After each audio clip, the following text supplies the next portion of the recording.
Hello everyone, myself Ashmita from class 12A. I am the student of PMKVY 4.0. So today I am here to present my topic on cybercrime, which can be aware our environment.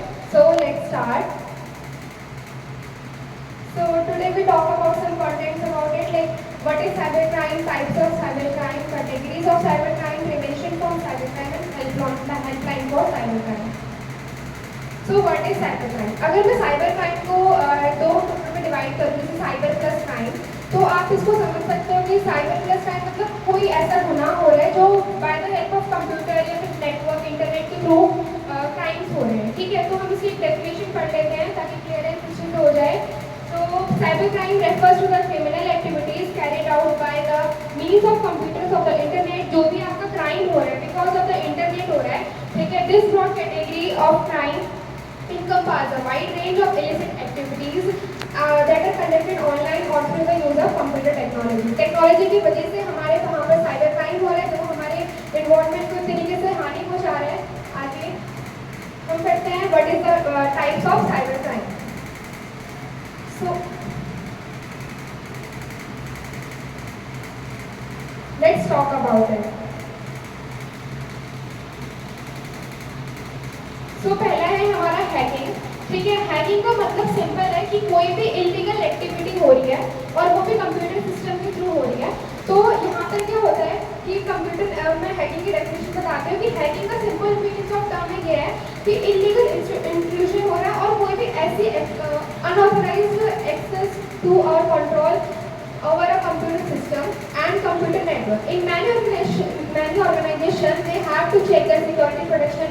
और अगर इतने तो अगर आपकी hacking नहीं हो रही तो ऐसा नहीं कि हैकिंग नहीं हो रही, तो वो अलग अलग सॉफ्टवेयर से भी आपके हैक कर सकते हैं आपके पर्सनल डाटा को और इंफॉर्मेशन को।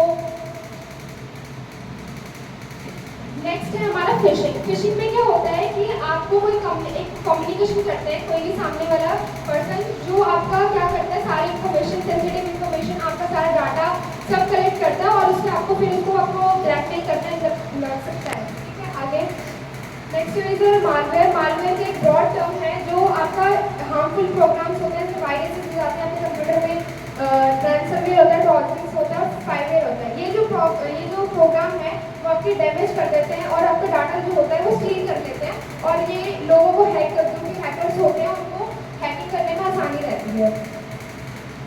उसके बाद आइडेंटिटी थेफ्ट। आइडेंटिटी थेफ्ट का मतलब यही हो गया कि जो क्रिमिनल है, जो भी सामने वाला जो साइबर क्राइम आपका हो रहा है, ये आपकी सारी इंफॉर्मेशन, डाटा जितना भी है वो सब कलेक्ट कर देता है और उसके बाद जैसे कुछ भी आपका जैसे स्टील योर मनी, डाटा और personal assets of the person, ये आपको मतलब कुछ टॉर्चर करने लग जाता है इस चीज़ से। Categories of cyber crime. Cyber crime की कैटेगरीज क्या हैं? जैसे साइबर क्राइम किसी पर्सन के अगेंस्ट हो सकता है, किसी प्रॉपर्टी के अगेंस्ट हो सकता है या फिर अगेंस्ट गवर्नमेंट भी हो सकता है। तो प्रिवेंशन क्या है साइबर क्राइम से? तो first is our use strong password. तो आप अपने फ़ोन में, अपने लैपटॉप्स में या किसी में भी आपने ऐसे पासवर्ड्स रखो ताकि उसको कोई हैक ना कर सके। ठीक है, after that secure your computer. अपने कंप्यूटर को टाइम टू टाइम क्लीन करते रहो, अपना स्टोरेज सही रखो और अपना कंप्यूटर सिक्योर रखो। अपना पर्सनल डाटा जो है वो किसी से शेयर मत करो, सिक्योर रखो, अपने किसी को शो मत करो। आफ्टर दैट सिक्योर और वायरलेस नेटवर्क। और अपना जैसे वाईफाई वगैरह आपके यहाँ पर लगा होता है तो आप वहाँ से भी हैकिंग होना शुरू हो जाती है। उसके बाद अपडेट योर सॉफ्टवेयर टाइमली, क्योंकि अगर आप अपने सॉफ्टवेयर को अपडेट नहीं करोगे तो उससे भी हैकिंग होने के खतरे से वायरस वगैरह लगना शुरू हो जाएगा उसमें। आगे हेल्पलाइन नंबर क्या है हैकिंग के लिए? अगर आपको लगता है कि साइबर क्राइम के लिए कि अगर आपको लगता है कि भाई साइबर क्राइम हो रहा है या फिर मेरा फ़ोन किसी ने हैक कर दिया है या कुछ भी आपका लगता है कुछ ऐसा हो रहा है, तो आप इस नंबर पे डायल कर सकते हो 155260। ठीक है, जो कि पहले का नंबर था वो चेंज हो चुका है 1930 में। ठीक है, तो उसके बाद थैंक यू।